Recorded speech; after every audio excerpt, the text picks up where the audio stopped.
Kak Ser, gimana sih caranya menghadapi orang tua yang berbeda pandangan dengan kita? Kita udah nyampein nih dengan baik-baik, tapi tetap aja nggak diterima oleh orang tua kita, Kak.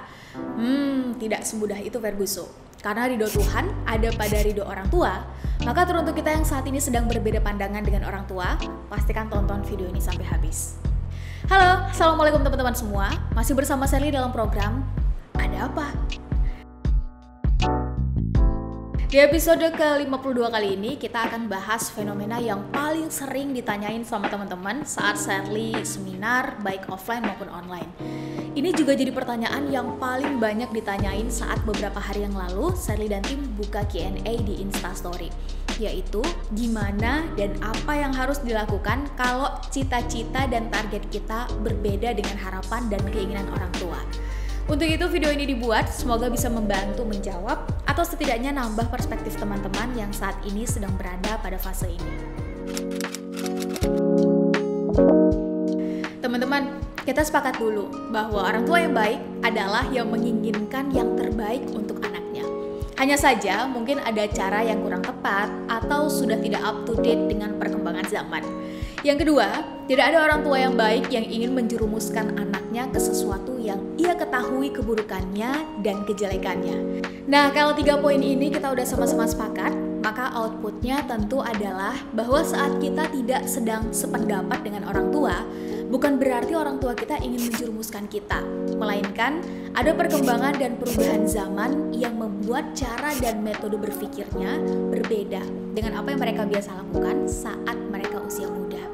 Untuk itu, berbeda pandangan dengan orang tua, apalagi saat orang tua kita hidup di era yang memang belum ada alat atau teknologi secanggih yang teman-teman miliki sekarang, adalah hal yang wajar.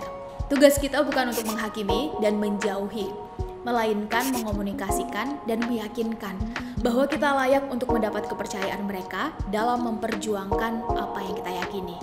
Karena setinggi apapun cita-cita kita, sebesar apapun goal kita, sevisioner apapun masa depan kita, bahkan sebesar apapun amanah yang diberikan kepada kita saat ini, itu tidak mengurangi tugas dan tanggung jawab kita untuk tetap menghormati dan berbuat baik pada orang tua. 2 alasan kenapa tetap menjaga hubungan baik dengan orang tua itu penting, meski mungkin kita sering berbeda pendapat. Alasan yang pertama, kita tidak mungkin ada jika tidak ada orang tua kita. Wajar kalau orang bijak sering mengatakan bahwa sebagai anak, kita tidak akan mampu membayar jasa orang tua yang telah membesarkan kita dengan segenap kemampuannya, jasa ibu yang sudah mengandung dan melahirkan kita. Terlepas kita suka atau tidak suka, setuju atau tidak setuju dengan pola asuh yang diterapkan di keluarga dalam mendidik kita hingga usia 5-6 tahun, namun jasa orang tua kita sampai kapanpun tidak akan pernah tergantikan. Untuk itu, tidak ada alasan untuk tidak menjaga hubungan baik dengan orang tua. Apalagi kalau alasannya hanya karena berbeda pandangan dan berbeda goal atau visi hidup. Dan alasan yang kedua, sebagai orang yang meyakini bahwa ridhonya Tuhan berada pada ridhonya orang tua, maka bisa jadi sebetulnya kesempatan, kemampuan, dan kesanggupan kita dalam menyelesaikan sesuatu, baik itu pekerjaan, amanah tertentu, bukan karena kita yang mampu atau kita yang bisa atau kita yang paling ahli dalam bidang itu, melainkan karena untayan doa di setiap sujud mereka, karena mereka ridho dengan apa yang kita kerjakan dan apa yang kita perjuangkan. Dengan kata lain, teruntuk teman-teman yang masih dianugerahi orang tua yang masih lengkap, ayah dan ibu, kejar ridho mereka. Karena bisa jadi itu adalah pintu akselerasi teman-teman untuk sampai ke target atau goal yang sedang kita perjuangkan.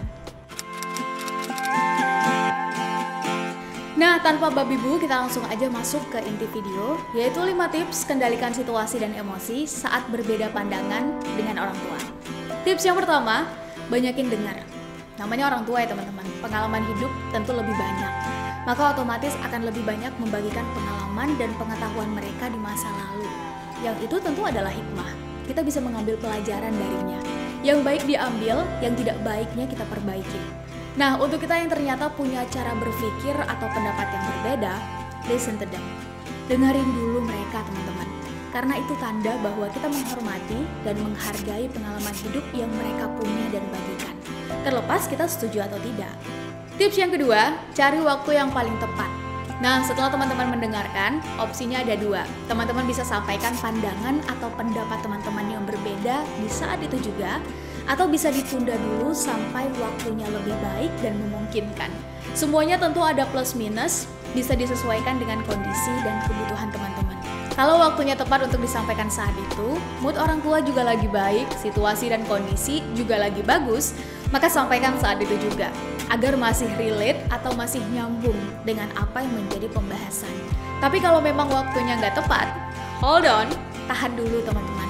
Bangun suasananya yang lebih baik, cari waktu yang lebih luang, dan mood orang tua kita yang lebih enak untuk menyampaikan apa yang menjadi target teman-teman atau mindset teman-teman yang memang berbeda tersebut.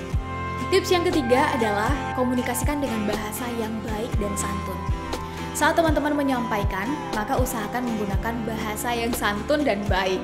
Karena itu tanda bahwa kita bukan hanya menghargai dan menghormati pandangan atau pendapat orang tua kita, namun itu bukti bahwa kita adalah orang yang menjunjung tinggi attitude atau adab. Karena kata orang bijak begini, adab itu lebih tinggi daripada ilmu.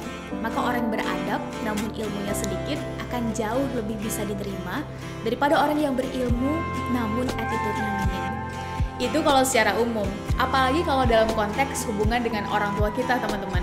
Maka tetap memastikan komunikasi yang kita gunakan adalah dengan bahasa yang baik, tidak menyakiti, gesture yang sopan adalah salah satu kunci untuk bisa menemukan titik tengah.